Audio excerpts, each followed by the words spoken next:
Have you ever had a moment when everything just goes quiet? Messages slow, calls stop, and people fade. It's not just loneliness, it's a silence that makes you question who you are and where you're going. I once heard a woman say, "It wasn't the heartbreak that changed me, it was the silence that came after." Life doesn't fall apart dramatically. It happens slowly. An unanswered text, a drifting relationship, waking up alone. But what if losing everyone wasn't a loss? What if the silence you fear is where something new begins? What if the moment you feel most abandoned is when God is actually drawing closer to you? When a woman has no one left but God, that's not the end. So stay with me, because what you're going through might not be punishment. It might be preparation. It starts here. When people walk out, God walks in. There are moments when people leave when you thought they'd stay. Relationships end, friends go quiet. And it feels like something went wrong, like you weren't enough to make them stay. But what if that's not what's happening? In 2 Timothy 4:16-17, Paul said, "No one stood with me, but the Lord stood at my side and gave me strength." What looked like abandonment was actually an invitation to discover who was truly constant. I've seen this in real life. A woman walks out of a long relationship thinking she lost everything. But months later, she realizes she didn't lose her life. She lost a version holding her back. In that empty space, she begins to rebuild stronger, clearer, more aligned. That's the shift. When people walk out, it creates space. And sometimes that's where God steps in. Not everyone who leaves you is a loss.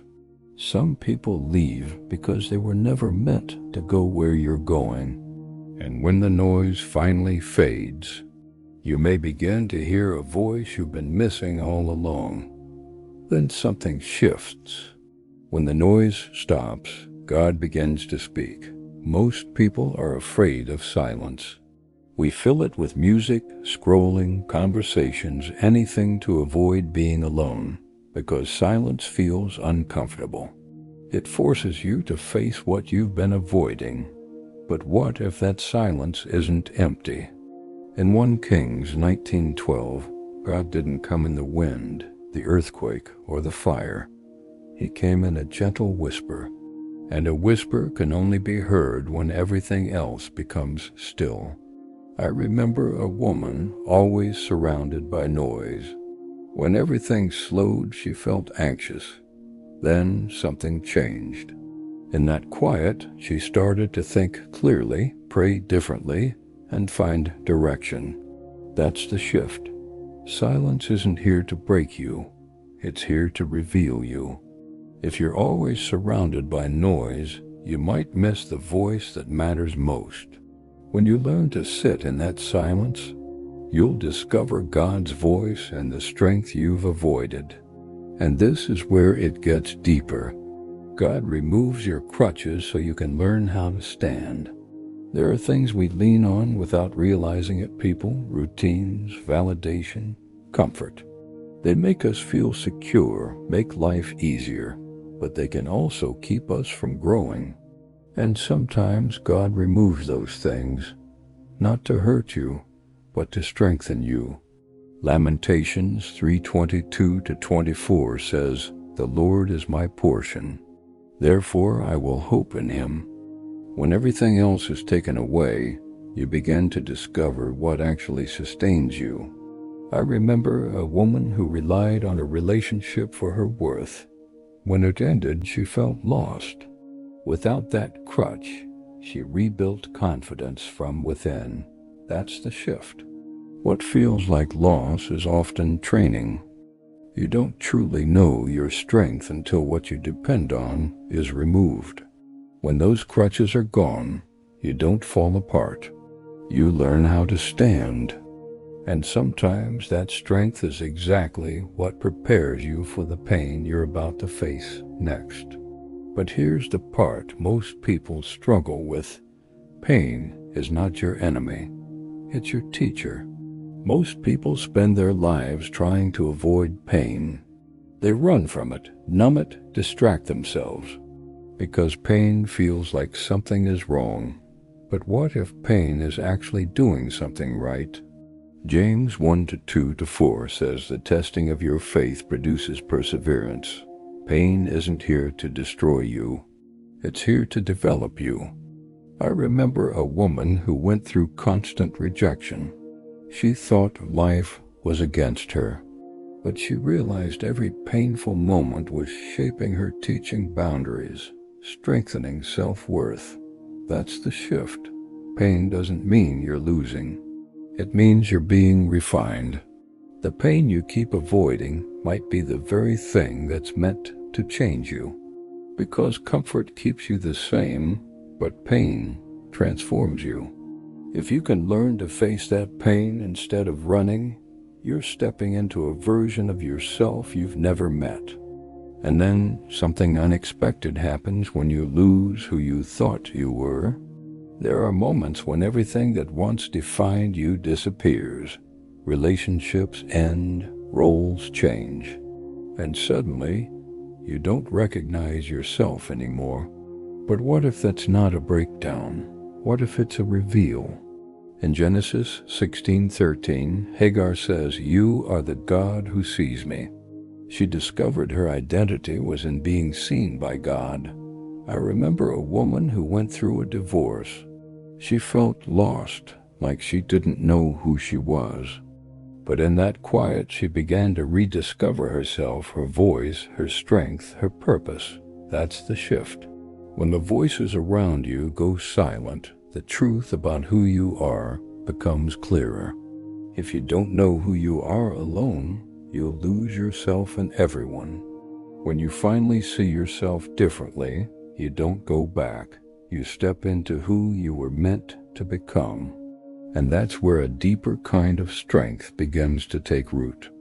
This is where real strength is built. Isolation builds a faith that nothing can break. Not when life is comfortable, not when people are around, not when answers come easily. Real faith is built when you're alone, when things don't make sense, when God feels silent. Habakkuk 3:17-18 says, "Though the fig tree does not bud," that kind of faith doesn't come from having everything. It comes from holding on when it feels like you've lost everything. I remember a woman who lost her job, relationship, and direction. She prayed, but nothing changed right away. Yet, day by day, she kept showing up, kept believing. Not because life got easier, but because her faith got stronger. That's the shift. Faith isn't proven when things go right. It's revealed when things go wrong. If your faith depends on outcomes, it will always be fragile. But when your faith is built in isolation, it becomes unshakable. When you reach that point, you're no longer the same person. You're someone who can withstand whatever comes next. And this is the truth that changes everything. Your loneliness is not a delay. It's a delivery room. It may feel like nothing is happening. No progress, no clear direction, no visible change. Just waiting and wondering if you've been forgotten. In Luke 1:24, Elizabeth stayed hidden for months while something miraculous was growing inside her. Not because nothing was happening, but because something sacred needed time. I remember a woman who spent an entire year feeling stuck. No relationship, no big opportunities, just silence. But later, she realized that season changed everything. It gave her clarity, discipline, and strength. That's the shift. Just because it's quiet doesn't mean it's empty. Growth is often invisible before it becomes undeniable. You are not being ignored. You're being prepared. When this season ends, you won't step out the same. You'll step out stronger, clearer, and ready. And that's why this moment matters more than you think. How do you know you're in this season?